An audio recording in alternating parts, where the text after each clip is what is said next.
हे दोस्तों, मैं चिराग एक और वीडियो के साथ। तो आज हम कवर कर रहे हैं परक्विजिट्स का पार्ट। इसे आप शॉर्ट में पर्क्स बोलते हैं। अब देखिए, खाने वाली पर्क्स नहीं है, ये आपको मिलने वाली पर्क्स है। मतलब जो भी बेनिफिट्स, जो भी अमेनिटीज़, अमेनिटीज़ मतलब क्या हो गया, जो भी सुविधाएं आपको मिलती है जनरली वो पर्क्स का पार्ट बनती है। ठीक है, हिंदी में इसको बोलते हैं, शुद्ध हिंदी में अनुलाभ। ठीक, यह सेक्शन 17 सबसेक्शन 2 का पार्ट। अब देखिए, सैलरी की ये अपनी 7th वीडियो है। इससे पहले मैं आपको टोटल 6 वीडियो प्रोवाइड कर चुका हूँ, जिसमें से 5 वीडियो आपकी थियोरटिकल कॉन्सेप्ट्स की थी यानी प्रोविजन की, और जो 6th वीडियो थी उसमें हमने क्या देखे थे, एमसीक्यूज। टोटल मिला के कितने देखे थे, 44। आई होप आपको समझ में आ गए होंगे, क्योंकि इनसे ही लिंक थे जो मैंने 5 वीडियो आपको थियोरटिकल प्रोवाइड की थी। जो मैंने 5th वीडियो प्रोवाइड की थी उसमें अलाउंसेस का पार्ट था। उसमें भी मैंने आपको 2 क्वेश्चन दिए थे करने के लिए, आपने कर लिए होंगे। नहीं किए तो मैंने आपको सॉल्व पीडीएफ ग्रुप में दे दिए, उसके थ्रू देख लेना। जिन्होंने कर लिए, जिनको डाउट लग रहा है उनके थ्रू क्लियर हो जाएंगे, नहीं होते हैं तो मुझे ग्रुप में मैसेज कीजिए, मैं आपको बता दूंगा। अब देखिए, यहाँ पे मीनिंग्स एंड चार्जेबिलिटी की बात कर रहा है सबसे पहले। तो ये बोल रहा है जो परक्विजिट्स है, एक नॉर्मल बोलचाल की भाषा में इसकी मीनिंग होती है और एक इनकम टैक्स के अकॉर्डिंग होती है। ठीक है, तो सबसे पहले हम क्या देख रहे हैं, नॉर्मल बोलचाल की भाषा में परक्विजिट्स का मतलब क्या होता है। तो देखिए, नॉर्मल बोलचाल की भाषा में परक्विजिट्स का मतलब क्या होता है कि एम्प्लॉयर द्वारा एम्प्लॉय को सैलरी, वेजेस, या आप ऐसे बोलते हैं ना, सैलरी, फी, बोनस, कमीशन तो मिलता ही है, लेकिन उसके अलावा जो एडिशनल बेनिफिट दिए जाते हैं, अतिरिक्त सुविधाएं दी जाती है, जो कि कैश में भी हो सकती है और काइंड में भी हो सकती है, तो वो जनरली किसका पार्ट बनती है, परक्विजिट्स का बनती है। ये नॉर्मल बोलचाल की भाषा में आ गया, जिसमें सबको पता रहता है नॉर्मल। जैसे देखिए, मैं अपने दोस्त से बोलता हूँ कि भाई तेरे को सैलरी तो मिलती है, इसके अलावा क्या मिलता है, एडिशनल पर्क क्या मिलते हैं, ऐसे बोलते हैं ना शॉर्ट में, पर्क्स क्या मिलते हैं। तो बोलता है मिल जाती है यार, कार की फैसिलिटी मिल जाती है, ठीक है, मुझे मोबाइल की फैसिलिटी मिल गई, इस तरीके से मिल गया। फिर मैंने बोला कि कुछ तेरे को कैश भी तो देते होंगे, तो बोलता है हाँ, अलाउंसेस मिलते हैं मेरे को जनरली। तो देखिए, इनकम टैक्स में इसके 2 पार्ट हो जाते हैं, कैश का पार्ट अलग हो जाता है और काइंड का अलग हो जाता है। क्योंकि देखिए, काइंड में क्या आता है, गुड्स एंड सर्विसेज आ जाता है, अमेनिटीज आ जाती है। अमेनिटीज मतलब फैसिलिटीज़, सुविधाएं। ठीक है, कभी भी समझ नहीं आए तो उसका हिंदी कीजिए। अमेनिटीज़ मतलब क्या होता है, सुविधाएं। फैसिलिटीज़ ये बोल दिया तो गुड्स के फॉर्म में, सर्विसेज के फॉर्म में हो सकते हैं, यानी काइंड के फॉर्म में, और कैश के फॉर्म में हो सकती है। तो इनकम टैक्स को 2 पार्ट में बांटता है। ये बोलता है कि अगर एम्प्लॉयर द्वारा एम्प्लॉय को कैश में बेनिफिट दिए जाते हैं, तो या तो वो अलाउंसेज में जाते हैं या profits in lieu of salary में। तो ये तो हो गया एक पार्ट, अलाउंसेज में या profit in lieu of salary में। और अगर काइंड के फॉर्म में, यानी गुड्स या सर्विसेज के फॉर्म में, आर्टिकल्स के फॉर्म में जैसे बोलते हैं हम, सर्विसेज के फॉर्म में, या हम सुविधाओं के फॉर्म में बोलते हैं, फैसिलिटी के फॉर्म में बोलते हैं, तो वो जाते हैं परक्विजिट्स में। किसमें, इनकम टैक्स के पर्पज़ के अकॉर्डिंग। फॉर एग्जांपल देखिए, जैसे मैंने आपको पिछली वीडियो में, यानी जब भी मैंने अलाउंसेस का पार्ट बताया, तो उसमें एग्जांपल दिया जैसे सर्वेंट अलाउंस। ठीक है, तो आपको पता है फुली टैक्सेबल होता है। अभी वहाँ फुली टैक्सेबल पे जाने की जरूरत नहीं है, अभी हम ये पता कर रहे हैं कि ये परक्विजिट्स है या अलाउंस है। तो आपको पता है अलाउंस है, क्यों, क्योंकि यहाँ पे एक fix quantity of money employer द्वारा एम्प्लॉय को दी जा रही है। मान के चलिए 5000 रुपीज़ पर मंथ दे दिया गया सर्वेंट अलाउंस। अब आप सर्वेंट रखो ना रखो, आपकी मर्जी है। ठीक है, अगर आप नहीं रखते तो पूरे के पूरे 5000 आपकी जेब में चले आएंगे, एम्प्लॉय की जेब में चले आएंगे। ठीक है, अगर एम्प्लॉय सर्वेंट रखता है 3000 का, तो 2000 रुपये उसकी बचत हो जाएगी। अगर वो सर्वेंट रखता है 6000 का, तो इसका मतलब उसको 1000 अपनी जेब से देने पड़ेंगे। इस तरीके से आप समझ गए। ठीक है, अगर 3000 का सर्वेंट रखता है तो 2000 बच जाएंगे, और अगर 6000 का सर्वेंट रखता है 6000 पर मंथ का, ठीक है, सैलरी पे, तो 1000 रुपीज़ एक तरीके से एक्स्ट्रा देने पड़ जाएंगे। तो इसका मतलब क्या हुआ, एक फिक्स क्वांटिटी ऑफ मनी दी जा रही है।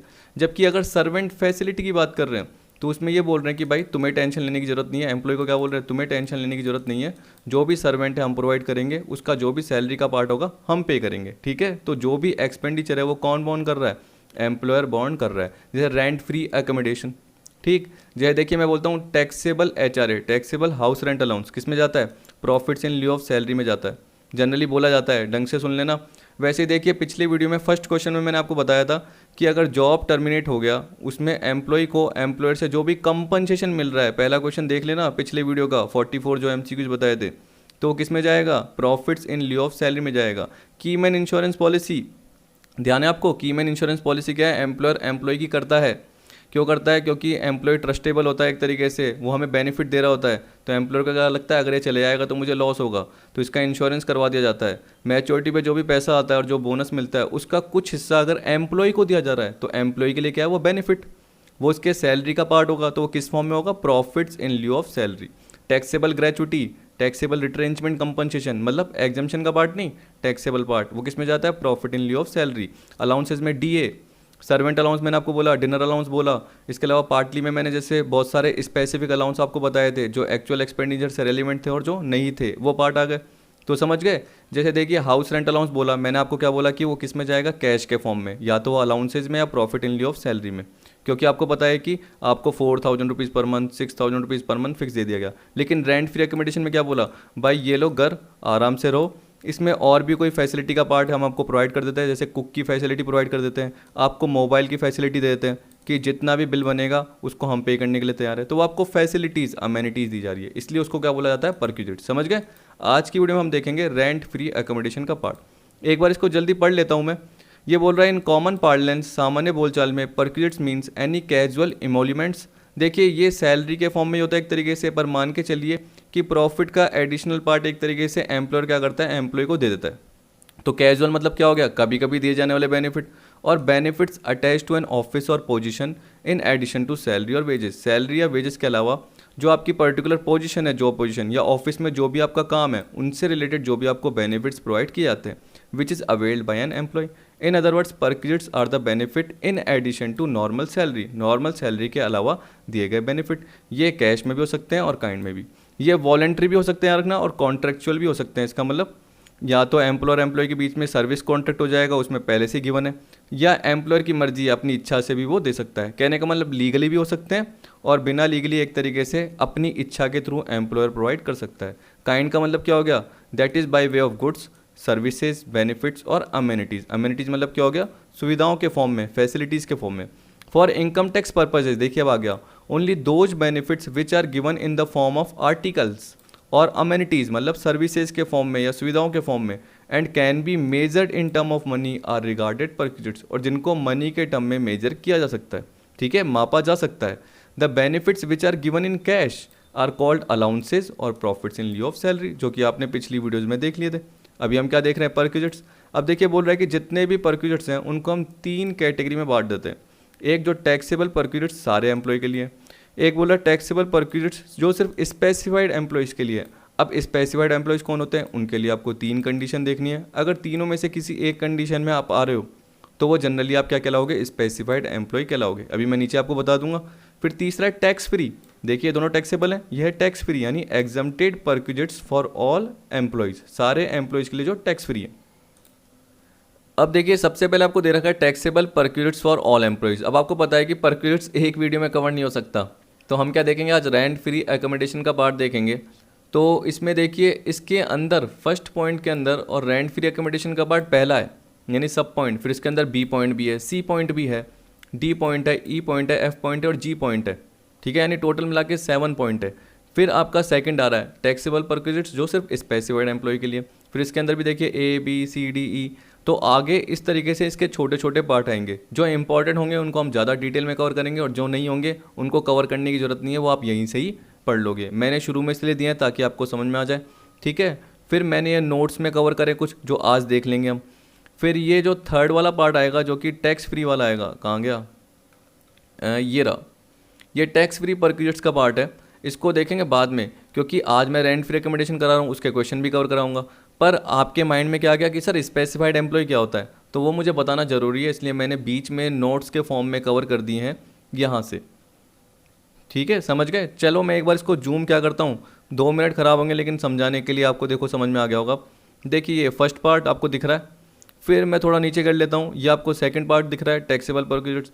फिर देखिए नोट्स है ना, मैं आपको ये नोट्स बताऊँगा सबसे पहले, फिर उसके बाद मैं आपको रेंट फ्री अकोमोडेशन से स्टार्ट करके बता दूंगा। ये नहीं कि मैं थर्ड पॉइंट बता रहा हूँ कि टैक्स फ्री क्या होता है, क्योंकि ये अभी ज़्यादा देखने की ज़रूरत ही नहीं है, बीच बीच में आपको समझ में आ जाएंगे, लेकिन लास्ट में एक साथ पढ़ लेंगे, क्योंकि इसके 19-20 पॉइंट दे रखे हैं छोटे छोटे, और कुछ कुछ क्या है जहाँ पे स्टार बन रखे हैं, इसका मतलब वो डिटेल में बाद में डिस्कस करेंगे, इस तरीके से आता है। अब देखिए यहाँ से मैं स्टार्ट करूँगा और सबसे पहले बताऊँगा रेंट फ्री अकोमोडेशन, जिसमें क्या आएगा सबसे पहले अनफर्निश, फिर क्या आएगा फर्निश, और इसका क्वेश्चन भी आएगा, इसलिए थोड़ा वीडियो क्या बन जाएगा, लेंथी बन जाएगा, समझ गए। तो सबसे पहले हम क्या देख लेते हैं अब, नोट्स का पार्ट, यानी ये वाला part.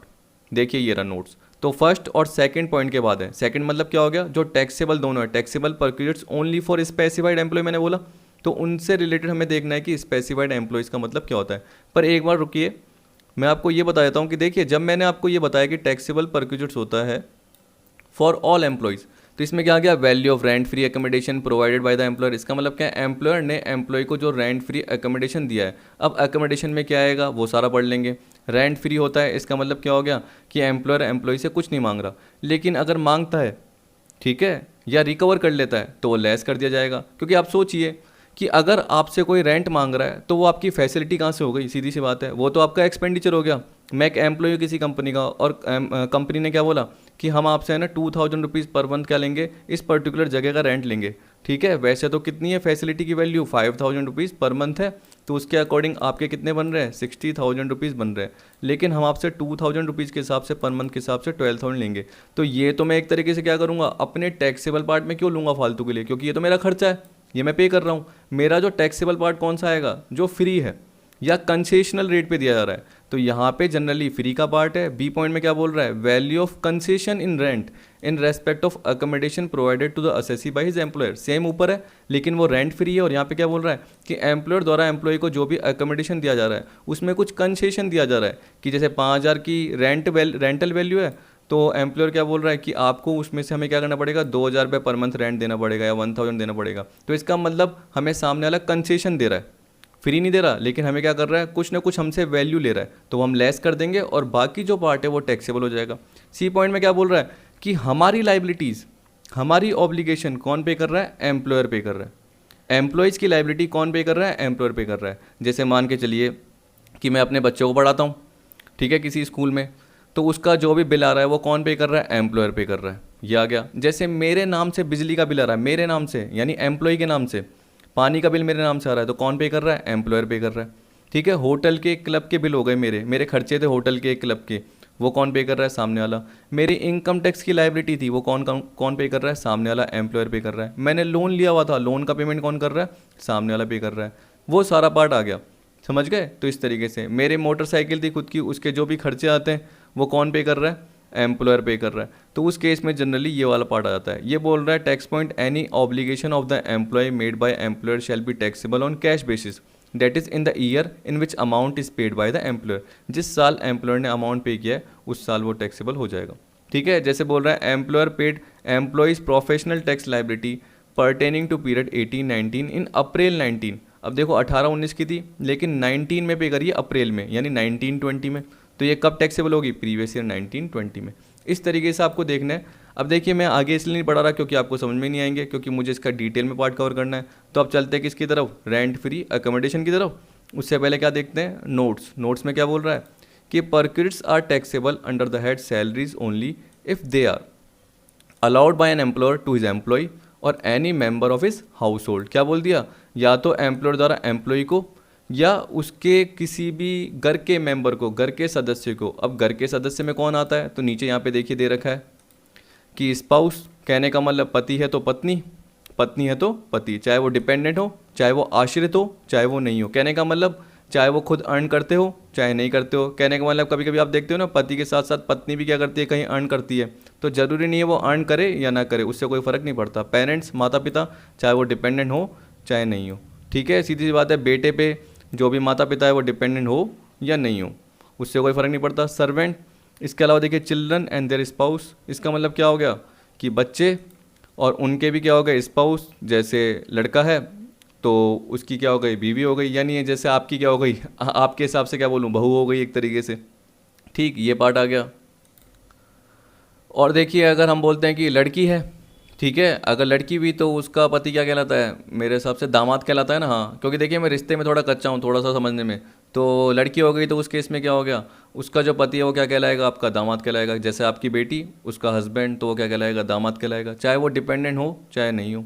Children and there spouse, चाहे डिपेंडेंट हो चाहे नहीं हो। और बाकी डिपेंडेंट्स आ गए, पर मेरे हिसाब से जनरली यही आएंगे, इसके अलावा नहीं आएंगे। ये पार्ट आ गया। तो ये बोल रहा है कि अगर इनको सर्विसेज दी जा रही है, इनको फैसिलिटीज़ दी जा रही है, तो परक्यूट्स का पार्ट बनेगी। Resulting in the nature of personal advantage to the employ, employ के लिए एक तरीके से क्या हो गया, व्यक्तिगत बेनिफिट हो गया, लाभ हो गया। मोबाइल की फैसिलिटी जैसे मैंने बोल दिया, लैपटॉप यूज़ कर रहे हैं आराम से, घर पे लेके आ रहे हैं। ठीक है, कार फैसिलिटी हो गई, तो उनका एक तरीके से फ़ायदा हो गया।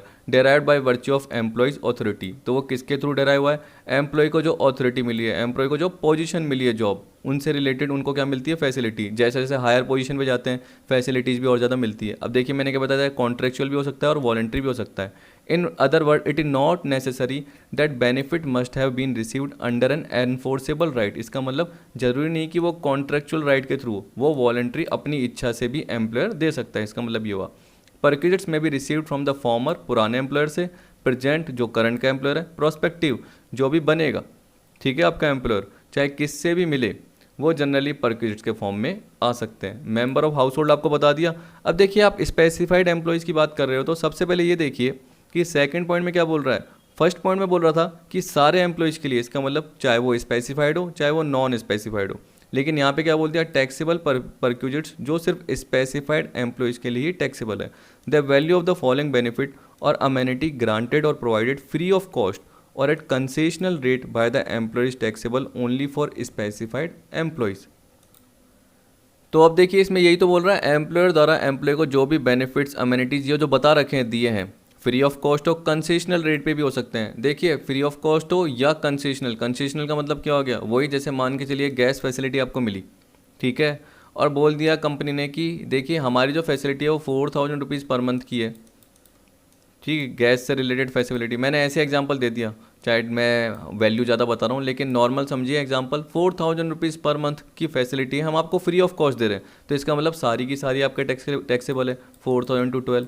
लेकिन उन्होंने क्या बोल दिया कि भाई इसमें से हम क्या कर रहे हैं, आपसे 1000 रुपीज़ लेंगे, तो एक तरीके से आपको कंसेशन पे दिया है। क्यों? क्योंकि 1000 आप अपनी जेब से दे रहे हो, तो आपके लिए फैसिलिटी कितनी हुई, बाकी पार्ट आपके लिए टैक्सेबल हुआ ना, बाकी फैसिलिटी। इसका मतलब 12,000 तो आप खुद की जेब से दे रहे हो, आप एक एम्प्लॉय हो और सामने वाला एम्प्लॉयर आपसे 1000 रिकवर कर रहा है, तो वो तो जनरली एक्सपेंडिचर का पार्ट बन गया। तो जब भी एम्प्लॉयर एम्प्लॉय से रिकवर करता है तो वो फैसिलिटी में नहीं आता, वो टैक्सेबल वाले पार्ट में नहीं आता, मान के चलिए। क्यों? क्योंकि आप अपनी जेब से दे रहे हो, तो बाकी जो आप अपनी जेब से नहीं दे रहे हो, जो सामने वाला एम्प्लॉयर दे रहा है वो कितने में दे रहा है, 36,000 में, तो ये टैक्सेबल पार्ट बनेगा। तो जनरली इसमें ये बोल रहा है। लेकिन देखिए मोटर कार अगर आपने टैक्स ढंग से पढ़ी हो बीकॉम में, अंडर ग्रेजुएट में या पोस्ट ग्रेजुएट में, इसका एक बड़ा चार्ट बनता है, इसमें बहुत सारे अलग अलग पार्ट्स आते हैं, तो देखेंगे आगे जब भी इसका वीडियो कवर होगा, ठीक है। Facility of motor car, facility of sweeper, watchman, gardener और अदर डोमेस्टिक सर्वेंट। देखिए अब आपको याद कैसे रखना है, motor car facility, servant facility, ऐसे याद रखिए। गैस फैसिलिटी बस याद रखिए, उसमें आपको इलेक्ट्रिसिटी और वाटर बाद में अपने आप पता चल जाता है। एजुकेशनल फैसिलिटी, तो इसमें क्या बोलेंगे, फ्री एजुकेशन फैसिलिटी। अब देखिए अलाउंस और इसमें क्या फ़र्क है, वो था चिल्ड्रन एजुकेशन अलाउंस, ठीक है। अब चाहे चिल्ड्रन पढ़ रहा हो चाहे नहीं पढ़ रहा हो, तब भी आपको मिल गया, तो आपको पता है कि वो अलाउंसेस के फॉर्म में, चाहे वो खर्च हो चाहे नहीं हो। मैंने आपको बताया था चिल्ड्रन एजुकेशन अलाउंस, वो जनरली कितना टैक्सेबल होता है, आपको पता है कि 100 रुपीज़ पर मंथ पर चाइल्ड फॉर मैक्सिमम 2 चिल्ड्रन। अगर उससे ज़्यादा हो जाता है तो वो टैक्सेबल होता है, चाहे वो खर्च करो चाहे नहीं करो, ये पता है। वैसे ही यहाँ पे हम किसकी बात कर रहे हैं, एजुकेशनल फैसिलिटी, एम्प्लॉयर का खुद का स्कूल है और क्या बोल रहा है कि यहाँ पे आके आप अपने बच्चे को पढ़ा सकते हो, तो फ्री फैसिलिटी मिल रही है, या आपको सिर्फ इतना ही अमाउंट देना है। नॉर्मल हम क्या करते हैं 2000 rupees per month fees charge करते हैं, लेकिन आपसे सिर्फ 500 रुपीज़ पर मंथ ही लेंगे, तो आपको एक तरीके से कंसेशनल रेट पे क्या करिए, फैसिलिटी प्रोवाइड की है। तो 2000 में 500 गए, बाकी जो आपकी फैसिलिटी कितनी हो गई, 1500 की हो गई। लेकिन इसमें और भी प्रोविजन आते हैं, आगे देखेंगे। ये ई पार्ट है, इसे बोलते हैं ट्रांसपोर्ट फैसिलिटी। ये बोल रहा है value of journey facility provided by the employer engage in carries of passenger. इसका मतलब क्या है कि एक बस कंपनी हो गई, एम्प्लॉयर कौन हो गया, बस कंपनी का मालिक हो गया, ये मान के चलिए। रेलवे का मालिक, रेलवे का तो मालिक नहीं बोल सकता हूँ क्योंकि जनरली वो तो किसके पास होती है, गवर्नमेंट के अंडर में, एक तरीके से मान के चलिए जो भी चलाने का काम है। तो यहाँ पे हम कैरीज ऑफ पैसेंजर का जो भी बात करेंगे वो बस से रिलेटेड ही बोल सकते हैं, क्योंकि यहाँ पे बोल रहा है एक्सक्लूडिंग एन एयरलाइन और द रेलवे, उसको छोड़ के। तो जैसे आप बस कंपनी के मालिक हो और आपने फ्री फैसिलिटी अपने एम्प्लॉय को प्रोवाइड कर दी ट्रांसपोर्ट की, तो value of journey facility provided by the employer. जैसे देखिए मेरा क्या है, मान के चलिए कि आसाम तो दूर जगह हो गई, कानपुर में मेरा ससुराल है, वैसे तो नहीं है, लेकिन मैं देखिए उस एम्प्लॉयर का क्या हूँ, एक तरीके से एम्प्लॉय हूँ, किसका, उस एम्प्लॉयर का जो बस कंपनी का मालिक है। तो मुझे क्या करता है, फ्री जर्नी फैसिलिटी देता है कि आराम से आप चले जाइए, मंथली जो भी फैसिलिटी देता है कि आप आराम से क्या कर सकते हो, कभी भी ट्रैवल कर सकते हो। तो वो एक तरीके से वो कंपनी, कैरीज कंपनी या बस कंपनी मेरे को प्रोवाइड कर रही है, तो वो टैक्स फ्री हो सकती है अगर वो फ्री ऑफ कॉस्ट दे रही है, सॉरी टैक्सेबल हो सकती है क्योंकि वो फ्री ऑफ कॉस्ट दे रही है। कंसेशनल रेट मतलब क्या होता है, मुझसे कुछ चार्जेस ले लिए तो बाकी जो पार्ट है वो टैक्सेबल हो जाएगा। ठीक, इस तरीके से नॉर्मल पार्ट है, इस तरीके से देखना, सिंपल सा। आगे डिटेल में आएगा तब प्रोवाइड कराऊंगा, अभी मैंने हल्के से पॉइंट पढ़ा दिए। अब देखिए स्पेसिफाइड एम्प्लॉयज़ कौन होते हैं, ऐसे एम्प्लॉय जो डायरेक्टर के फॉर्म में, ठीक है, या ऐसे डायरेक्टर जो एम्प्लॉय के फॉर्म में भी हो। सबसे पहले तो ये बात बोल रहा है, specified employ means a director employ. ठीक, देखिए इसको आप ऐसे भी बोल सकते हो कि ऐसा एम्प्लॉय जो कंपनी का क्या है, डायरेक्टर है। अब चाहे वो एक दिन के लिए भी बनाओ पिछले साल, चाहे वो पिछले साल एक दिन के लिए भी बनाओ, जरूरी नहीं कि वो थ्रू आउट बना रहे, कहने का मतलब जरूरी नहीं कि वो प्रीवियस ईयर में पूरे एक साल के लिए बना रहे, 1920 में एक साल के लिए, चाहे वो एक दिन के लिए 2 दिन के लिए बना रहे, तो उस केस में तब भी वो स्पेसिफाइड एम्प्लॉय कहलाएगा, क्योंकि उसने एक दिन या 2 दिन भी डायरेक्टर की पोजीशन हेल्ड करके रखी थी, तो वो डायरेक्टर एम्प्लॉय कहलाएगा। उस केस में वो स्पेसिफाइड एम्प्लॉय कहलाता है। अब देखिए, आप सोचिए कि स्पेसिफाइड एम्प्लॉय सैलरी में आ रहा है, क्यों आ रहा है?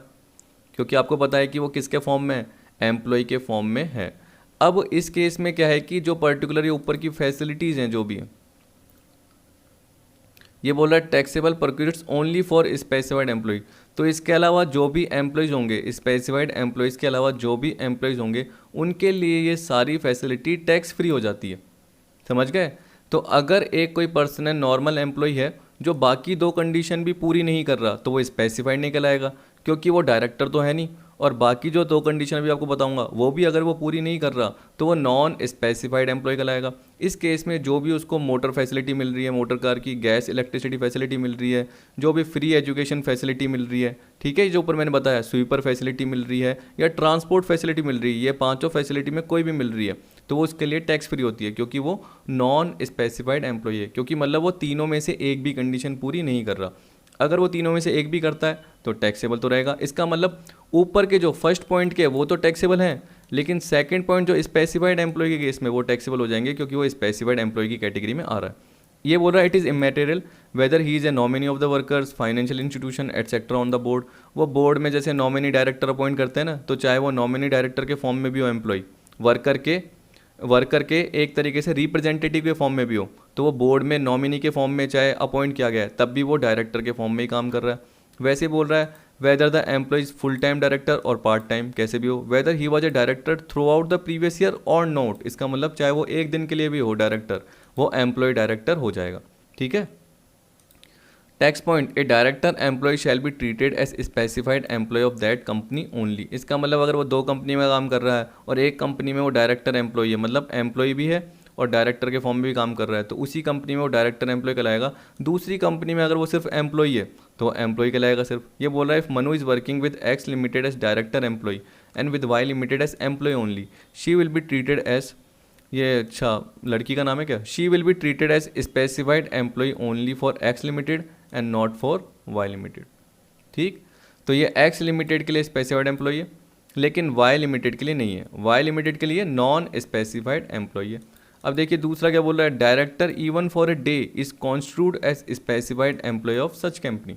तो अगर डायरेक्टर, अगर आप एक एम्प्लॉय हो, ठीक है, और एक दिन के लिए भी अगर डायरेक्टर बन जाते हो, तो आप स्पेसिफाइड एम्प्लॉय कहलाओगे, और उसमें क्या होगा कि जो 5 पार्ट है वो आपके लिए टैक्सेबल हो जाएंगे, जबकि बाकी एम्प्लॉयज़ के लिए जो स्पेसिफाइड नहीं है उनके लिए वो टैक्सेबल नहीं होते। Second, an employee who has substantial interest in the employer company. देखिए सब्सटेंशियल इंटरेस्ट का मतलब क्या है, 20% या उससे ज़्यादा वोटिंग पावर, किसमें, इक्विटी शेयर्स में, याद रख लेना, किसमें, इक्विटी शेयर्स में। ये बोल रहा है यहाँ पे कि substantial interest means the employee who beneficially holds 20% or more voting power in the employer company. ठीक, जहाँ पे एक तरीके से उसको अपॉइंट किया गया, वहाँ पे उसके 20% या उससे ज़्यादा वोटिंग राइट्स हैं, मतलब इक्विटी शेयर खरीद रखे हैं। Tax point, such employee shall be treated as specified employ of that company only. आपको पता है the main criteria is beneficial ownership and not the legal ownership. देखिए इसका मतलब ये होता है जनरली बेनिफिशियल ओनरशिप का, कि जरूरी नहीं कि आप लीगल ओनर हो, जरूरी नहीं कि आपका रजिस्टर में नाम हो, ठीक है, लेकिन आपने अगर शेयर होल्ड कर रखे हैं 20% या उससे ज़्यादा, क्योंकि अभी आपका रजिस्टर में नाम नहीं लिखा गया मान के चलिए, या जैसे अपन बोलते हैं ना शुरू में कंपनी इशू करे और जिनको भी इशू करे उनके रजिस्टर में नाम हो गए, फिर जैसे ही वो ट्रांसफ़र होते रहते हैं, क्योंकि कभी कभी क्या होंगे, जिनको भी शेयर दिए वो बेचेंगे कभी ना कभी, तो उन्होंने दूसरों को बेचे, अब उनके नाम पे अभी तक हुए नहीं, पर तब तक वो बेनिफिशियल ओनर तो कहलाएंगे। अब इसमें क्या बोलते हैं कि एटलीस्ट 10%, 10%, या ऐसे बोलते हैं कि 10% से ज़्यादा शेयर होने चाहिए बेनिफिशियल ओनरशिप होने के लिए। तो यहाँ पे हमें पता है कि कितने होल्ड करके बैठा है, 20% और मोर, पर सब्सटेंशियल इंटरेस्ट के लिए 20% और मोर है। तो आपको बस याद रखना है कि ज़रूरी नहीं है रजिस्टर में नाम हो, ज़रूरी नहीं है वो लीगल ओनर हो, बस अगर उसके पास शेयर उसने होल्ड किए हुए हैं तब भी सब्सटेंशियल इंटरेस्ट कहलाएगा। लेकिन कब, ये बोल रहा है कि अगर 20% और मोर वोटिंग पावर कर रखे हैं। The main criteria is beneficial ownership and not the legal ownership. Substantial interest must be held by the assessee individually and not together with relative. इसका मतलब इंडिविजुअली उसको उसने होल्ड किए हुए हो। तो ये आपका हो गया दूसरा पॉइंट। तो पहला पॉइंट था डायरेक्टर एम्प्लॉय, दूसरा पॉइंट था सब्सटेंशियल इंटरेस्ट, और तीसरा है आपका मेन पॉइंट एक तरीके से बोल सकते हो, an employee whose aggregate salary from all employers together exceed ₹50,000 per annum. चलो दो कंडीशन पूरी नहीं हुई, लेकिन अगर ये हो जाती है, अब देखिए क्या बोल रहा है, whose aggregate salary from all employers together exceed ₹50,000। आप क्या कर रहे हो, पार्ट टाइम कहीं दो जगह पे काम कर रहे हो, या दो एम्प्लॉयर के अलग अलग काम कर रहे हो, तीन एम्प्लॉयर के अलग अलग काम कर रहे हो, तो टोटल अगर सैलरी आपकी ग्रॉस सैलरी की जो बात कर रहा है, एग्रीगेट सैलरी की बात कर रहा है, वो 50,000 से ज़्यादा हो जाती है। लेकिन इस कंडीशन में क्या बोल दिया, सारे के सारे जो भी मॉनेटरी पेमेंट आपको मिल रहे हैं एम्प्लॉयर से, वो लिए जाएंगे, नॉन मॉनेटरी वाले पार्ट नहीं लिए जाएंगे। ठीक है, अब कौन कौन से मैं आपको बता देता हूँ। बोल रहा है बेसिक पे, बोनस, कमीशन, ये ले लिया जाएगा। Taxable amount of various allowances, अब आप सोचिए कि आपको अलाउंसेस कैश में दिया जाता है, तो जनरली वो वैसे ही क्या है, आपका मॉनेटरी कहलाएगा। तो यहाँ पे परक्विजिट्स के पार्ट आपके नहीं आएंगे। अब देखिए कुछ आपके क्या है, परक्विजिट्स की एक दो पार्ट आएंगे, लेकिन परक्विजिट्स के आपको बाकी पार्ट दिखेंगे नहीं। आप बताइए, यहाँ पे क्लब फैसिलिटी कहीं दे रखा है, पढ़ के देख लेना, नहीं दे रखा होगा। तो जनरली जो भी पार्ट होगा वो मॉनेटरी फॉर्म में होगा। बेसिक आपको मॉनेटरी कैश में मिल रहा है, बोनस भी आपको कैश में मिलेगा, रिसिप्ट बेसिस पे आता है, आपको पता है। कमीशन का पार्ट भी आएगा आपका। Taxable amount of various allowances, इसका मतलब डीए आ गया इसमें आपका, डीएनएस अलाउंस, और बाकी जितने भी अलाउंसेज हैं, जैसे एचआरए, हाउस रेंट अलाउंस की बात कर रहा हूँ, तो वो टैक्सेबल आएगा। कितना आएगा, तो एग्जाम्पशन लेस होने के बाद। एंटरटेनमेंट अलाउंस पूरा का पूरा आएगा, लेकिन आपको पता है कि इसकी डिडक्शन मिलती है किसके हिसाब से, अंडर सेक्शन 16 के अकॉर्डिंग, लेकिन वो गवर्नमेंट एम्प्लॉय को मिलती है, तो वो भी लेस कर दिया जाएगा, पर पहले पूरा आएगा। टैक्सेबल अमाउंट ऑफ ग्रेचुटी देखिए आ गया, पेंशन, कंपनसेशन, लीव एनकैशमेंट, ये कंपनसेशन कौन सा है, रिट्रेंचमेंट कंपनसेशन, ये पार्ट हो गया एक तरीके से। तो जो भी आपको पार्ट मिल रहा है वो सारा का सारा जोड़ दिया जाएगा। Payment of employees obligation bye the employer, देखिए ये वो वाला पॉइंट है, ये पेमेंट ऑफ एम्प्लॉयज़ ऑब्लिगेशन है ना, जो मैंने आपको है ना परक्विजिट्स में अभी बताया था इसमें, कि फर्स्ट पॉइंट है taxable perquisites for all employ, चाहे स्पेसिफाइड हो चाहे नॉन स्पेसिफाइड। तो इसमें मैंने सी पॉइंट में आपको बताया था, amount paid by an employer in respect of any obligation which otherwise would have been payable by the employee. इसका मतलब एम्प्लॉय की ऑब्लिगेशन जो एम्प्लॉय पे करता है, लेकिन वो एम्प्लॉयर पे कर देता है। ठीक है, तो इसमें जनरली आप देखिए कि एक तरीके से कैश का पार्ट ही आ रहा है। किसका पार्ट आ रहा है, कैश का पार्ट ही आ रहा है, क्योंकि जनरली कौन पे करता, एम्प्लॉय पे करता। ठीक, तो यहाँ पे आप देख सकते हैं फोर्थ पॉइंट में बोल रखा है। अगर आपको एग्जांपल ध्यान नहीं आ रहा है तो ये सोचिए कि आपके लोन का पेमेंट सामने वाले ने कर दिया, एम्प्लॉयर ने, आपके टैक्स का पेमेंट सामने वाले ने पे कर दिया। उसी तरीके से एक और सोचिए, आपके बच्चों की फ़ीस किसने कर दी, एम्प्लॉयर ने पे कर दी। आपके इलेक्ट्रिसिटी का बिल किसने पे कर दिया, वाटर का बिल किसने पे कर दिया, गैस का बिल किसने पे कर दिया, एम्प्लॉयर ने पे कर दिया। Taxable amount of travel assistance, तो देखिए taxable amount, payment of premium of employees life insurance policy bye the employer. देखिए इसमें आप है ना लाइफ इंश्योरेंस पॉलिसी के साथ एन्युटी का पार्ट भी जोड़ सकते हो, तो ये भी आ जाएगा कि एम्प्लॉयर क्या कर रहा है, आपकी लाइफ इंश्योरेंस पॉलिसी या जो भी एन्युटी का पार्ट है उसका जो भी प्रीमियम है वो पे कर रहा है। तो अब देखिए यहाँ पे जनरली मॉनेटरी पेमेंट आ रहा है, तो उस केस में क्या हो रहा है, एक तरीके से एम्प्लॉय को मिलेगा, ये मिलेगा पार्ट, ये जनरली मिलेगा एक तरीके से, ये टैक्सेबल ग्रेचुटी मिल गई। तो देखिए आपको पता है ग्रेचुटी तो पूरी मिली है, लेकिन उसमें से एग्जाम्पशन लेस कर दी। एग्जाम्पशन क्यों लेस करी, क्योंकि आपको पता है कि एम्प्लॉय क्या करेगा, एक तरीके बेनिफिट उठाना चाहेगा, क्योंकि वो चाहता है कि टैक्स कम बने। तो एग्जाम्पशन लेस करने के बाद यहाँ पे टैक्सेबल, तो मॉनेटरी जो भी अलाउंसेज है वो लिए जा रहे हैं, लेकिन टैक्सेबल मॉनेटरी अलाउंसेज लिए जा रहे हैं। जो भी रिटायरमेंट के बेनिफिट से रिलेटेड पार्ट है, जैसे ग्रेचुटी मिली, पेंशन मिली, कंपनसेशन का पार्ट, लीव एनकैशमेंट का पार्ट मिल रहा है, मोस्टली रिटायरमेंट के समय मिलता है, आपको पता है। ड्यूरिंग द सर्विस भी मिलता है, वो पूरी की पूरी टैक्सेबल होती है, लेकिन रिटायरमेंट के समय जब भी मिलता है, रेजिग्नेशन के समय मिलता है, तो उसमें एग्जाम्पशन लेस की जाती है। ऐसे सोचिए, ये आपका फर्स्ट का सी पार्ट मैंने बताया, ये जो पार्ट है ये फर्स्ट का डी पॉइंट है, एक बार पढ़ के देख लेना। लेकिन आगे तो मैं वैसे भी बताऊंगा जैसे भी वीडियोज आएंगी, लेकिन अभी जो मैं बता रहा हूँ, मैं क्या बता रहा हूँ कि अगर ये सब मिला के और इसमें से ये तीन चीज़ें लेस कर देना, ठीक है। और एक और चीज़ रखना, employer's contribution to provident fund मत लेना, वो लेने की ज़रूरत नहीं होती इसमें। एम्प्लॉयर कॉन्ट्रीब्यूशन टू जो मैंने बोल रखे हैं वही आपको लेने, इसके अलावा नहीं लेने। From the aforesaid amount deduction for standard deduction, standard deduction less करोगे, एंटरटेनमेंट अलाउंस लेस करोगे, and tax on employment shall be subtracted. अब देखिए आपको पता है कि ये कौन सी डिडक्शन है, डिडक्शन अंडर सेक्शन 16 मैंने आपको बताया। ऊपर अभी क्या बताया कि एंटरटेनमेंट अलाउंस पूरा लिया जाएगा। फिर लेस कब करेंगे, अगर गवर्नमेंट एम्प्लॉय का केस है, गवर्नमेंट एम्प्लॉय नहीं होगा तो लेस नहीं करेंगे। और क्या लेस करेंगे, वो भी जनरली कंडीशन का पार्ट होता है। स्टैंडर्ड डिडक्शन कितनी लेस होती है, 50,000 या जो भी इससे पहले हमने ग्रॉस सैलरी निकाली होती है उसका पार्ट अभी आपको दिखाऊंगा। इसी तरीके से टैक्स ऑन एम्प्लॉयमेंट होता है, प्रोफेशनल टैक्स होता है, जो कि एक तरीके से क्या होता है कि आप जिस जगह जॉब पे लगे हो उस जगह आपका किसी भी पर्टिकुलर लॉ के अकॉर्डिंग आपसे टैक्स ले लिया जाता है, तो एक तरीके से उसकी आपको क्या मिल जाती है, डिडक्शन मिल जाती है। कभी कभी क्या आता है ऊपर भी जुड़ जाता है। ऊपर क्यों जुड़ता है? क्योंकि एम्प्लॉयर ने पे कर दिया।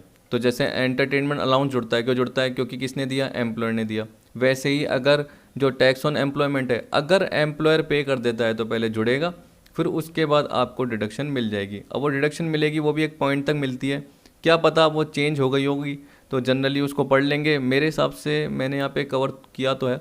देखिए वैसे मैं बाद में कवर करूंगा, लेकिन फिर भी चलो आपको बता देता हूँ। ये देखिए standard deduction, lower of the following shall be allowed as standard deduction to all employee. 50,000 और अमाउंट ऑफ ग्रॉस सैलरी, दोनों में से जो कम हो वो स्टैंडर्ड डिडक्शन के फॉर्म में मिलेगा। 50,000 और अमाउंट ऑफ ग्रॉस सैलरी, आपको पता है ग्रॉस सैलरी कब आती है? डिडक्शन से पहले। कौन सी डिडक्शन? अंडर सेक्शन 16 की जो डिडक्शन हम पढ़ रहे हैं, इन तीनों से पहले। ठीक है। एंटरटेनमेंट अलाउंस, इसमें क्या बोल दिया?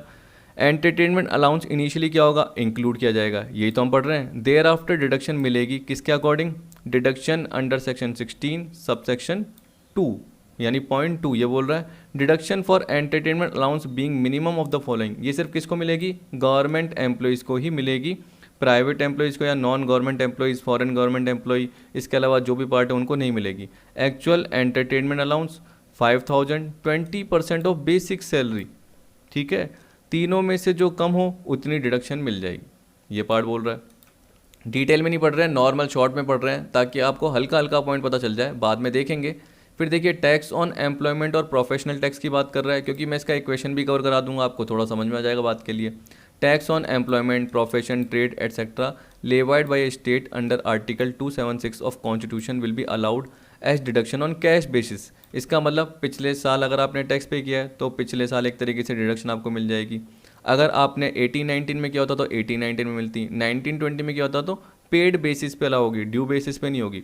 वेदर पेड बाय एम्प्लॉय और by employer from gross taxable salary, चाहे एम्प्लॉय पे करे चाहे एम्प्लॉयर पे करे। लेकिन अगर एम्प्लॉयर पे करता है तो सीधी सी बात है सबसे पहले वो जुड़ेगी, फिर डिडक्शन मिलेगी। समझ गए? अगर एम्प्लॉय पे करता है तो जुड़ेगी नहीं। देखिए सीधी सी बात है, अगर एम्प्लॉयर आपकी लाइबिलिटीज़ का पे कर देता है तो वो टैक्सेबल परक्यूजिट्स बन जाती है, लेकिन डिडक्शन तो मिलनी है तो वो लेस होगी ही होगी। लेकिन अगर एम्प्लॉयर पे नहीं करता तो सीधी सी बात है ये पॉइंट आएगा ही नहीं, वो इंक्लूड होगी नहीं। क्यों? क्योंकि सारा आप ही पे कर रहे हो। एक्सपेंडिचर कभी आपकी इनकम में जुड़ता है क्या? आप बताओ, आप अपनी बेसिक सैलरी में या ग्रॉस सैलरी का पार्ट जब भी कैलकुलेट कर रहे हो तो उसमें कभी जोड़ोगे नहीं। जब सामने वाला पे करेगा, एम्प्लॉयर पे करेगा, तब आप जनरली उसको टैक्सेबल परक्यूजिट्स के फॉर्म में बोलोगे। क्यों? क्योंकि आपकी लाइबिलिटी का पेमेंट सामने वाले ने कर दिया। सीधी सी बात। इसलिए आप क्या करते हो? टिपिकल बनाते हो इन चीज़ों को। ये टिपिकल ज़्यादा है नहीं। और वाला पार्ट मुझे अच्छा नहीं लगा। और वाला पार्ट था, ये वाला मैंने कवर किया था, पर मेरे को ऊपर वाला पार्ट सही लगा। तो और वाले में क्या बोल रहा है कि इसको अपोजिट तरीके से भी देख सकते हैं। For computing the sum of rupees 50,000 following are to be excluded and deducted. या तो लो ही मत, तो ये क्या बोल रहा है? ऑल नॉन मॉनेटरी बेनिफिट को मत लो। तो मैंने आपको क्या बताया था कि जो भी आप सम देखते हो 50,000 रुपये का, यानी जब भी आप बेसिक सैलरी, कमीशन इसकी बात करते हो, तो आप जितने भी मॉनेटरी पेमेंट आपको मिले हैं, किससे? एम्प्लॉयर से मिले हैं, जैसे मॉनेटरी अलाउंस, वो ऐड करते हो, तो नॉन मॉनेटरी बेनिफिट आपको लेने की जरूरत ही नहीं है।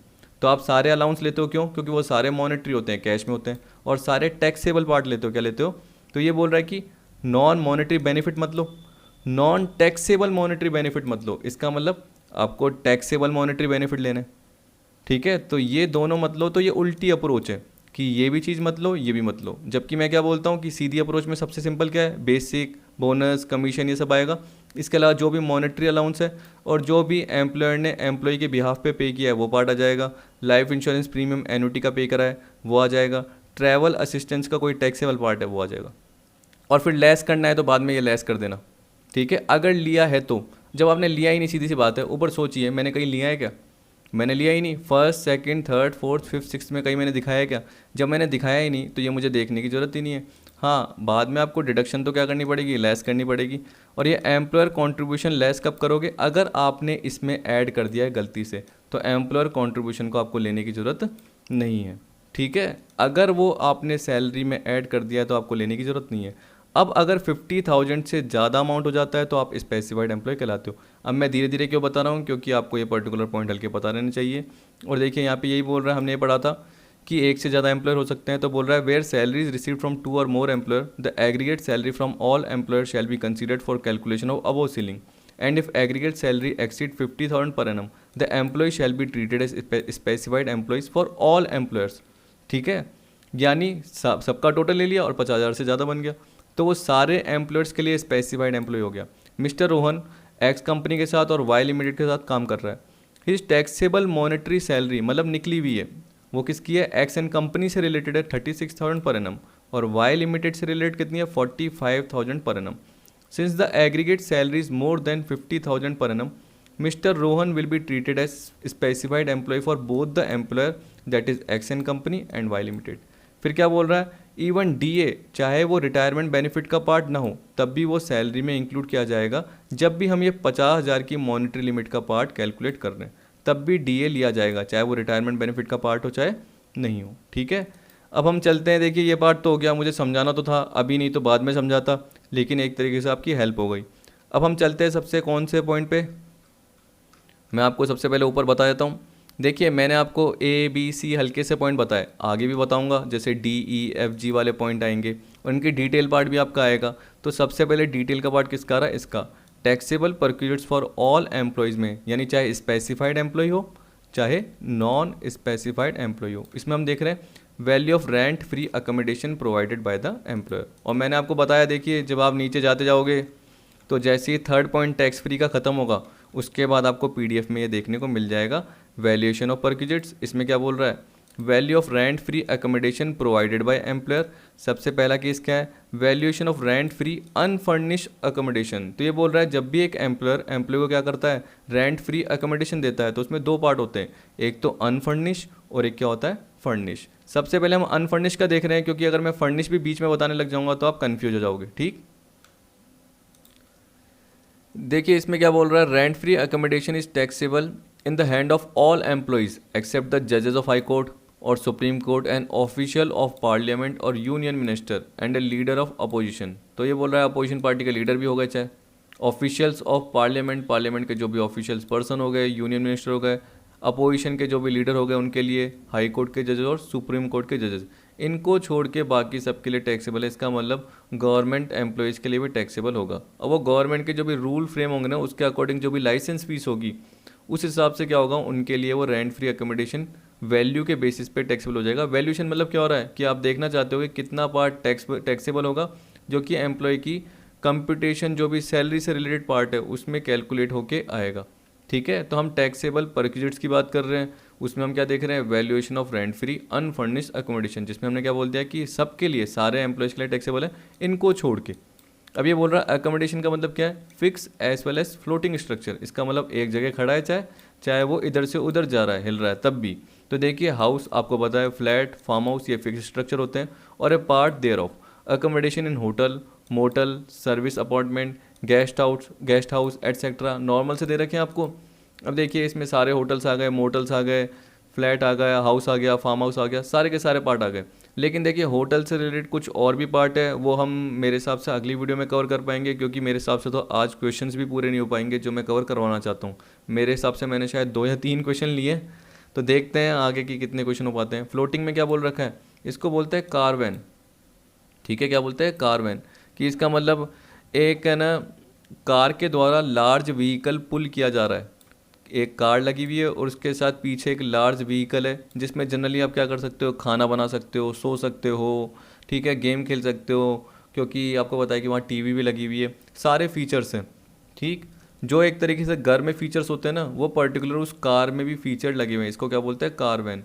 वैसे अगर इसको आप क्या बोलोगे, कारवा। कारवा का मतलब क्या होता है, काफिला। काफिला का मतलब क्या हो गया, बहुत सारे यात्री एक साथ मिलके चल रहे हैं झुंड में, या पशुओं का दल एक साथ चल रहा है। लेकिन इस पॉइंट ऑफ व्यू से हम क्या बोल रहे हैं, कारवैन। कारवैन का मतलब जैसे आप है ना स्टार्स की देखते हो वैनिटी वैन, तो वहीं पे वो मेकअप करते हैं, सो जाते हैं, TV देख लेते हैं। तो उसी तरीके से मान लीजिए फॉरेन में आपने बहुत बड़ी बड़ी कार्स भी देखी, बहुत बड़ी बड़ी बस टाइप की आपने कारवैन देखी होगी, जिसमें क्या होता है कि एक पर्टिकुलर पर्सन चला रहा है, यहाँ पे सोफ़ा है, यहाँ पे जनरली क्या हो गया, अपन ने बोल दिया कि रसोई हो गई एक तरीके से, टॉयलेट की फैसिलिटी भी हो गई, टीवी की फैसिलिटी भी हो गई, वो सारा हो गया। मोबाइल होम, देखिए ये भी यही है कि होम एक जगह से दूसरी जगह शिफ्ट हो पा रहा है, शिफ्ट एटसेट्रा, ये सारे फ्लोटिंग स्ट्रक्चर में आ गए।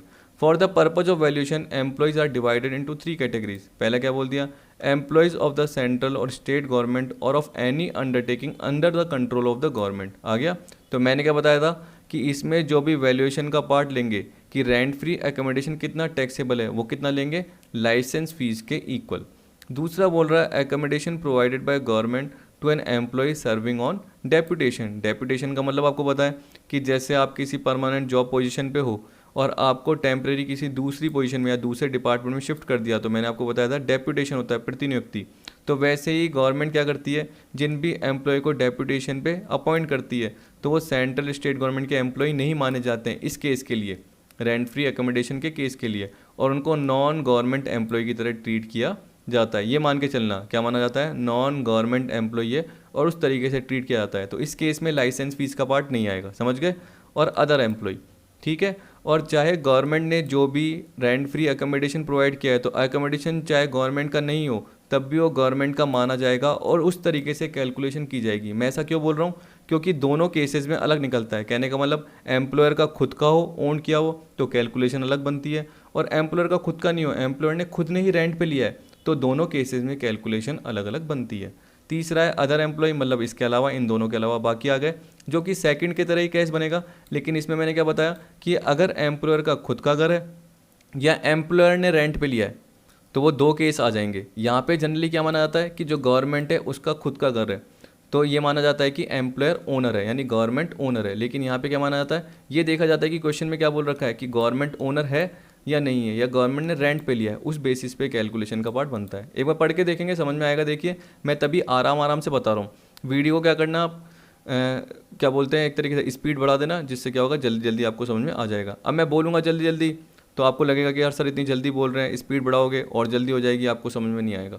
इसलिए मैं आराम आराम से समझा रहा हूँ, क्योंकि कईयों को क्या होता है, पूरे जो प्रोविजन है वो ढंग से समझ में नहीं आते। Where the accommodation is provided by the central government or any state government to the employees either holding office or post in connection with the affair of the union or of such state. अब सीधी सी बात सोचिए कि अगर आप central government state government के employee हो तो आप ऑफिस तो जाओगे ना, तो ये बोल रहा है कि या तो ऑफिस होल्ड करके बैठा है या ऐसी पोस्ट होल्ड करके बैठा है जो सेंट्रल से रिलेटेड हो, यानी यूनियन से रिलेटेड हो, केंद्र से रिलेटेड हो, या राज्यों से रिलेटेड हो, या उस पर्टिकुलर स्टेट से रिलेटेड हो। यानी किसी पर्टिकुलर स्टेट में आप क्या है, गवर्नमेंट एम्प्लॉय हो या सेंट्रल गवर्नमेंट एम्प्लॉय हो, ऐसा हो गया।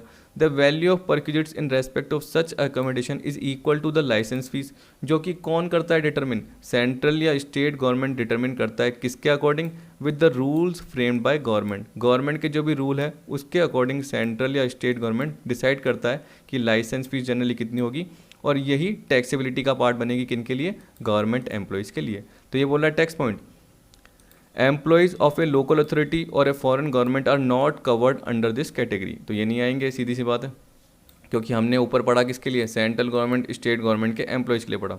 अब देखिए सेकंड वाला पार्ट क्या बोल रहा है, accommodation provided by government to an employee serving on deputation where the accommodation is provided by the central government or any state government to an employee who is serving on deputation with anybody or undertaking under the control of such government, the valuation of accommodation facility to such an employee shall be done। एक minute रुकिए, ये bracket मत पढ़ना, एक बार वापस से पढ़ लीजिए। ये बोल रहा है कि where the accommodation is provided by the central government or any state government to an employee who is serving on deputation with anybody or undertaking under the control of such government. इसका मतलब क्या हो गया, या तो वो central government के under appoint है डेपुटेशन में, या स्टेट गवर्नमेंट के या उसके कंट्रोल में अपॉइंट है, ठीक है। फिर यहाँ पे पढ़िए, then the value of perquisite of such accommodation shall be, तो ये पार्ट आ जाएगा। अब ब्रैकेट में देखिए क्या बोल रहा है, the valuation of accommodation facility to such an employee shall be done with the assumption that he is non government employee. मैंने आपको ये बताया कि जो भी डेपुटेशन पे अपॉइंट हुआ उसको क्या मानेंगे, नॉन गवर्नमेंट एम्प्लॉय माना जाएगा assumption. And the accommodation facility has been provide to him by his employer and the employer where he is serving on deputation shall be deem to be the owner of such accommodation. मैंने आपको ये बताया कि जो भी employ है जो appoint है वो नॉन गवर्नमेंट एम्प्लॉय माना जाएगा, और जिन्होंने अपॉइंट किया यानी जिस गवर्नमेंट ने, सेंट्रल ने, स्टेट ने, या उसके अंडर में जिसने भी कंट्रोल कर रखा है, वो डीम्ड ओनर माना जाएगा। जब डीम्ड ओनर माना जाता है तो उस केस में जो भी वैल्यू ऑफ फैसिलिटी है, वैल्यू ऑफ परक्विजिट मतलब टैक्सेबल पार्ट कितना बनेगा, वो ऐसे देखा जाता है। ठीक है, अदर में भी यही आएगा, देख लेना चाहे, अभी आपको बता दूंगा, पहले ये पढ़ा लेते हैं। ये बोल रहा है city in which accommodation is provided, जैसे जयपुर में प्रोवाइड की गई। अगर पॉपुलेशन कितनी है, 2001 की काउंटिंग के अकॉर्डिंग पॉपुलेशन 25 लाख से ज़्यादा है, एक्सीडिंग 25 लाख, तो क्या बोल रहा है 15% of salary for the period during which the employee occupied the said accommodation. यानी इसका मतलब तो ये हो गया ना, पिछले साल आपको जिस सिटी में भी आप रह रहे हो अकोमोडेशन प्रोवाइड किया गया है, तो वो 12 महीने का पीरियड भी हो सकता है क्योंकि आपने पूरे साल ये फैसिलिटी ली है, 10 महीने का भी हो सकता है, 8 महीने का भी हो सकता है, उसके अकॉर्डिंग जो भी सैलरी है उसका 15%। अब सैलरी में क्या क्या आएगा ये हमें देखना पड़ेगा, ये नीचे मैंने कवर कर रखा है अलग से, ठीक है, कि सैलरी में अपना क्या क्या पार्ट आएगा। ये बोल रहा है having population exceeding 10 lakh but not exceeding 25 lakh as per 2001 census. देखिए आप सोचिए ये मोर देन 25 है, तो यहाँ पे क्या बोल रहा है more than 10 lakh but up to 25 lakh, ऐसे बोल रखा है exceeding 10 lakh but up to 25 lakh as per 2001 census, तो 10% ऑफ सैलरी सेम पार्ट है। एनी अदर सिटीज़ का मतलब क्या हो गया, 10 लाख या उससे कम पॉपुलेशन है, क्योंकि यहाँ पे एक्सीडिंग 10 लाख बोल रखा है, तो हम ऐसे बोल सकते हैं कि देखिए 10 लाख तक, 10 लाख तक, 10 lakh more than 10 lakh but up to 25 lakh, more than 25 lakh, समझ गए। तो यहाँ पे हम क्या बोलेंगे अप टू 10 लाख, यहाँ पे हम बोलेंगे more than 10 lakh but up to 25 lakh, यहाँ पे हम क्या बोलेंगे मोर देन 25 लाख। सिंपल सा पार्ट, 7.5 10, तो यहाँ देखो 2.5 हो गया, फिर उसके बाद क्या करेंगे 5 बढ़ा दो, 2.5 और 5, 7.5 10 15। मैं तो ऐसे ही याद रखता हूँ, मेरे को ध्यान रहता है। और यहाँ पे मैं क्या ध्यान रखता हूँ कि यहाँ पे जनरली मुझे पता है कि 10 25 मोर देन 25, तो मुझे ध्यान रहेगा 10 का मतलब क्या होता है अप टू 10, फिर आपको पता चल जाएगा कि हाँ यार अप टू 10 है तो more than 10 but up to 25 यहाँ पे आ जाएगा, और मोर देन 25। और जैसे आपको याद रखना है वैसे याद रखिए, क्योंकि अदर वाले केस में भी ये आता है, लेकिन अदर वाले केस में हम क्या मानते हैं, देखिए अब सोचिए यहाँ पे डेपुटेशन के बेसिस पे गवर्नमेंट ने अपॉइंट किया जिस भी एम्प्लॉय को, तो गवर्नमेंट क्या मानी गई, डीम टू बी ओनर, क्या मानी गई, ओनर मानी गई। यानी कहने का मतलब गवर्नमेंट ने अगर रेंट पे भी अकोमोडेशन प्रोवाइड किया गया है तब भी वो ओनर के फॉर्म में मानी जाएगी, और उस केस में जो टैक्सेबल पार्ट है वो ऐसे निकल के आएगा। यानी जो भी टैक्सेबल परक्विजिट्स है उसकी जो वैल्यू निकल के आएगी वो कैसे निकल के आएगी, 15%, 10%, 7.5% पॉपुलेशन के अकॉर्डिंग, कि आप किस सिटी में रह रहे हो और उसकी पॉपुलेशन क्या है। लेकिन अदर एम्प्लॉयज़ के केस में क्या बोल दिया, रेसिडुअल कैटेगरी मतलब बाकी सारे, तो उस केस में सेम टू सेम यही है, ये भी सेम है। देखिए क्या बोल रहा है, अगर एकोमोडेशन किसने ऑन कर रखा है, एम्प्लॉयर ने। अगर एम्प्लॉयर का खुद का नहीं है, accommodation is not owned by employer, इसका मतलब एम्प्लॉयर ने खुद ने रेंट पे लिया हुआ है, तो rent paid or payable by the employer, employer ही पे करेगा। Or 15% of salary which is lower. अब देखिए 15% क्यों ले ली, क्योंकि सबसे हायर ही है। अब लोअर क्यों लिया, क्योंकि सीधी सी बात है, थोड़ा सा इस बार आपको क्या है राहत दे दी कि वैल्यू ऑफ परक्विजिट जो टैक्सेबल होगी वो क्या होगी, rent paid or payable by the employer, और 15% of salary which is lower, क्योंकि 15% से ज़्यादा नहीं कर रहे वो टैक्सेबल, तो इसलिए बोल दिया कि अगर रेंट पेड आपका ज़्यादा बन रहा है और 15% ऑफ सैलरी कम बन रही है तो यही ले लेंगे। अगर 15% ऑफ सैलरी ज़्यादा बन रही है, रेंट पेड कम बन रहा है, तो विच इज़ लोअर, रेंट पेड ले लेंगे। यानी इससे ज़्यादा नहीं हो सकता, 15% ऑफ सैलरी से ज़्यादा नहीं हो सकता, इसलिए फॉर्मूला क्या बना दिया, विच इज़ लोअर। ठीक है, तो देखिए सेकंड वाले पॉइंट में क्या बोल दिया कि उनको ओनर माना जाएगा, और ओनर के केस में सेम यही पार्ट लगता है। ठीक, तो यहाँ पे जब थर्ड वाला केस देखा तो उसमें अदर एम्प्लॉय थे, इसका मतलब गवर्नमेंट का कोई पार्ट नहीं आ रहा, एक प्राइवेट कंपनी है, मान के चलिए XYZ कंपनी, उसने एक पर्सन है चिराग नाम के, उसको अपॉइंट कर दिया, और वो किस पॉपुलेशन में आता है, इस पॉपुलेशन में आ रहा है। कहने का मतलब उसकी जो सिटी है उसकी पॉपुलेशन 15 लाख है, तो उस केस में क्या आएगा, 10% ऑफ सैलरी, उसको जो भी फैसिलिटी प्रोवाइड की गई है उसके हिसाब से जो टैक्सेबल बनेगा वो कितना बनेगा, 10% ऑफ सैलरी। अगर XYZ खुद ओनर है, अगर XYZ ने रेंट पे ले रखा है, तो मान के चलिए कि वो 5000 rupees per month rent provide करता है, कौन, XYZ कंपनी प्रोवाइड करती है, रेंट देती है, तो 60,000 वो रेंट दे रही है, कौन, एम्प्लॉयर रेंट दे रहा है, और आपको फ्री में फैसिलिटी प्रोवाइड कर रहा है, किसको, आपको, मुझको, यानी चिराग को प्रोवाइड कर रहा है फ्री में फैसिलिटी। तो 60,000 या चिराग की जो भी सैलरी है उसका 15% पार्ट विच इज़ लोअर, वो चिराग की टैक्सेबल परक्विजिट्स बन जाएगी। ठीक है, नोट में क्या दे रखा है, सैलरी का मतलब क्या क्या है, तो यहाँ पे बोल रहा है सैलरी हेयर मीन्स, देखिए यहाँ पे बोल रहा है बेसिक, वही बेसिक सैलरी मिलेगी प्लस डीए। डीए कब मिलेगा या डीपी कब मिलेगा, डीएनएस पे, अगर वो रिटायरमेंट बेनिफिट का पार्ट है, मतलब टर्म्स ऑफ एम्प्लॉयमेंट का bonus, commission, fees, all other taxable allowance, only taxable amount याद रखना। तो देखिए ये थोड़ा सा आपको सिमिलर स्पेसिफाइड एम्प्लॉय की तरह लग रहा है, लेकिन फ़र्क क्या है, उसमें जो डी है, चाहे वो रिटायरमेंट बेनिफिट का पार्ट हो चाहे नहीं हो, ले लेते हो। लेकिन यहाँ पे तो क्या लोगे, जब वो रिटायरमेंट बेनिफिट का पार्ट है तब लोगे। और वो एक अंदर की कंडीशन है, उसमें जनरली क्या बोल रहा है कि जो फैसिलिटी है, गैस की फैसिलिटी हो गई, फ्री एजुकेशन फैसिलिटी हो गई, ट्रांसपोर्ट फैसिलिटी हो गई, ठीक है, सर्वेंट फैसिलिटी हो गई, जो हमने पढ़ लिए जो पार्ट थे, मोटर कार फैसिलिटी, वो 5 पॉइंट पढ़े। वो उन स्पेसिफाइड एम्प्लॉयज़ की कंडीशन थी कि वो उनके लिए टैक्सेबल हो जाएगी अगर उनका वो डायरेक्टर एम्प्लॉय है, सब्सटेंशियल इंटरेस्ट है, या 50,000 से ऊपर का पार्ट बन रहा है। ठीक है, ये आपको पता है। लेकिन यहाँ पे हम रेंट फ्री एकोमोडेशन का केस पढ़ रहे हैं, तो उसमें बोल रहा है कि 10% salary, 7.5% of salary, 15% of salary, या एम्प्लॉयर ने रेंट पे भी लिया है तब भी आपको पता है कि रेंट पेड या 15% ऑफ सैलरी है, ये भी देखना पड़ेगा। पर किसके केस में, ज़्यादातर ये तीसरा जो कैटेगरी है, अदर एम्प्लॉयज़, जो कि किसी प्राइवेट कंपनी के, क्योंकि ऊपर जो फर्स्ट और सेकंड है वो तो जनरली गवर्नमेंट एम्प्लॉयर है। क्या है, गवर्नमेंट एम्प्लॉयर है, स्टेट, सेंट्रल, उनकी बात कर रहा है। लेकिन थर्ड वाले तो बाकी सारे आ गए, जिसमें बाकी अदर आ गए। ठीक, तो इसलिए यहाँ पे जब आप देखोगे, कहाँ गया, ये रहा, यहाँ पे देखोगे तो क्या बोल रहा है कि टैक्सेबल अलाउंस आएंगे, any other monetary payment by what ever name cold, लेकिन इसमें ये नहीं आएंगे। ठीक, अब क्या नहीं आएंगे, परक्विजिट्स नहीं आएंगे, lump sum payment received at the time of termination of service नहीं आएगा आपका पार्ट। देखिए ये तो वही बोल रहा है ना, सर्विस के टर्मिनेट होने पर आपको जो लमसम पेमेंट मिलती है, तो जैसे ग्रेचुटी मिलती है, पेंशन मिलती है, पेंशन का कम्यूटेशन बोलते हैं, ये मैंने आपको बताया था। तो ये बोल रहा है और सुपर एनुएशन और वॉलंटरी रिटायरमेंट। तो ये बोल रहा है वॉलंटरी रिटायरमेंट कर रहे हो, सुपर एनुएशन हो रहा है या सर्विस का टर्मिनेशन हो रहा है, उस पर जो भी आपको लमसम पेमेंट मिल रहा है, जैसे ग्रेचुटी, सेवरेंस पे, मतलब क्या हो गया एक तरीके से, मेरे हिसाब से एम्प्लॉय क्या होता है, पहले ही उसको हटा दिया जाता है, तो उससे रिलेटेड जो भी उसको अमाउंट दिया जाता है, उसको पहले ही, जो भी इसका टर्म खत्म होने वाला है उससे पहले ही हटा दिया जाता है, तो उसको जो भी सेवरेंस पे दिया जाता है। लीव एनकैशमेंट का पार्ट आपने देखा, वॉलंटरी रिटायरमेंट रिट्रेंचमेंट बेनिफिट बोल रहा है ये समथिंग एक तरीके से वॉलंटरी रिट्रेंचमेंट नहीं है, वॉलंटरी रिटायरमेंट बेनिफिट का पार्ट होगा। Commutation of pension, similar payment, लेकिन देखिए इतना ज़्यादा सोचने की जरूरत नहीं है क्योंकि लमसम बोल दिया, तो जितना भी आपने लमसम देखा था वो रिटायरमेंट के बाद वाला, gratuity, pension, leave, salary, encashment का पार्ट, वॉलंटरी रिटायरमेंट का पार्ट, पेंशन का कम्यूटेशन, इसका मतलब अनकम्यूटेड इसमें आएगी, मतलब मंथली पेंशन इसमें आएगी, जुड़ेगी, याद रखना। मंथली पेंशन एक तरीके से मॉनेटरी पेमेंट के फॉर्म में जुड़ेगी, एनी अदर मॉनेटरी पेमेंट तो मंथली पेंशन देख लेना। लेकिन जो लमसम पेंशन मिल रही है, कम्यूटेशन ऑफ पेंशन, वो नहीं जुड़ेगी। सिमिलर तो लमसम नहीं जुड़ते, लेकिन मंथली जुड़ेगी, तो मंथली पेंशन याद रखना।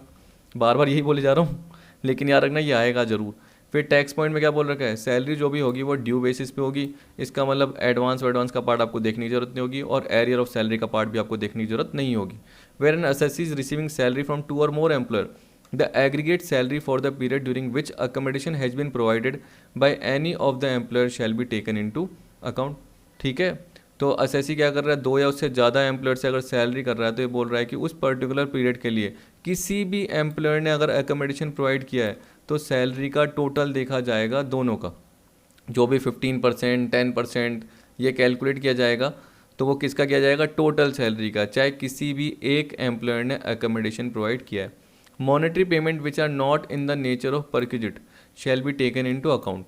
तो ये बोल रहा है कि मॉनेटरी पेमेंट जो परक्विजिट के नेचर में नहीं है, तो इसका मतलब परक्विजिट्स का पार्ट तो आपको आने से रहा, क्योंकि ऊपर भी पढ़ के देखिए ये बोल रहा है एक्सक्लूडिंग परक्विजिट्स, तो परक्विजिट्स आपको नहीं लेना, याद रखना। ठीक है, आपको मॉनेटरी अलाउंसेस के जो भी टैक्सेबल पार्ट है वो सारे ले लेने हैं। जैसे आपका टैक्सेबल एचआरए का पार्ट है वो आप ले सकते हो, डीएनएस अलाउंस होता है, जितने भी मैंने स्पेसिफिक बताया, जैसे चिल्ड्रन एजुकेशन अलाउंस का आपका पार्ट आ गया, हॉस्टल एक्सपेंडिचर आ गया, कोई स्पेसिफिक अलाउंस आ गया, जैसे ट्रांसपोर्ट अलाउंस का पार्ट आ गया, वो तो चलो पूरा टैक्सेबल होता है, लेकिन हैंडीकैप्ड के केस में क्या होता है, 3200 तक एग्जम्प्ट होता है। अब देखिए कुछ कुछ याद होते हैं, इस तरीके से पढ़ के देख लेना, आपको पता चल जाएंगे कि वो सारे अलाउंस आ जाएंगे। पर ये क्या बोल रहा है, मॉनेटरी पेमेंट जो परक्विजिट के नेचर में नहीं है तो वो ले लिए जाएंगे। जैसे मंथली पेंशन मैंने आपको बताया लिया जाएगा, तो मंथली पेंशन अगर फॉर्मर एम्प्लॉयर से मिल रही है। Leave encashment receive during the continuation of service, वो रिटायरमेंट की बात कर रहा था, उसमें लमसम मिलेगी, जबकि लीव एनकैशमेंट जो मिल रही है वो क्या है, आपकी सर्विस के दौरान, तो ये फुली टैक्सेबल होती है, आपको होता है। Shall be included in salary for this purpose, however if such pay leave is received at the time of retirement then the such receipt shall not be considered. तो ऊपर जो आपको लीव एनकैशमेंट बता रखी थी वो रिटायरमेंट की time की बता रखी थी, इसलिए उसमें एक्सक्लूडिंग बोल रखा था। ठीक है, eight the time of termination of service या रिटायरमेंट, जनरली उसकी बात कर रहा है, ठीक है। तो याद रखना कि अगर सर्विस के दौरान मिल रही है तो वो आ जाएगी। फिर बोल रहा है here salary does not include employer's contribution to provident fund of the employee. Salary में ये आएगा ही नहीं। ऊपर वाले पार्ट में भी यही था, जब मैंने स्पेसिफाइड एम्प्लॉय का बताया, इसमें भी यही था कि वो जनरली इंक्लूड नहीं किया जाएगा।